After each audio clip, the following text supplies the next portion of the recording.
ദിവസവും രാവിലെ സങ്കീർത്തനങ്ങൾ കേൾക്കുന്നതിനായും മറ്റുള്ളവരിലേക്ക് എത്തിക്കുന്നതിനായും ഈ ചാനൽ സബ്സ്ക്രൈബ് ചെയ്യുക. സങ്കീർത്തനങ്ങൾ അധ്യായം 75.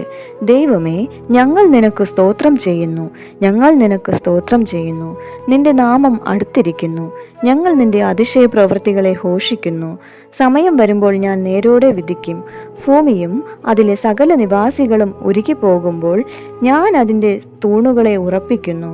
ഡംഭം കാട്ടരുതെന്ന് ഡംഭികളോടും കൊമ്പുയർത്തരുതെന്ന് ദുഷ്ടന്മാരോടും ഞാൻ പറയുന്നു. നിങ്ങളുടെ കൊമ്പ് മേലോട്ട് ഉയർത്തരുത്, ശാഠ്യത്തോടെ സംസാരിക്കുകയും അരുത്. കിഴക്കു നിന്നല്ല, പടിഞ്ഞാറ് നിന്നല്ല, തെക്കു നിന്നുമല്ല ഉയർച്ച വരുന്നത്. ദൈവം ന്യായാധിപതിയാകുന്നു. അവൻ ഒരുത്തനെ താഴ്ത്തുകയും മറ്റൊരുത്തനെ ഉയർത്തുകയും ചെയ്യുന്നു. യഹോവയുടെ കയ്യിൽ ഒരു പാനപാത്രമുണ്ട്, വീഞ്ഞു നുരയ്ക്കുന്നു, അത് മദ്യം കൊണ്ട് നിറഞ്ഞിരിക്കുന്നു. അവൻ അതിൽ നിന്ന് പകരുന്നു. ഭൂമിയിലെ സകല ദുഷ്ടന്മാരും അതിൻ്റെ മട്ടു വലിച്ചു കുടിക്കും.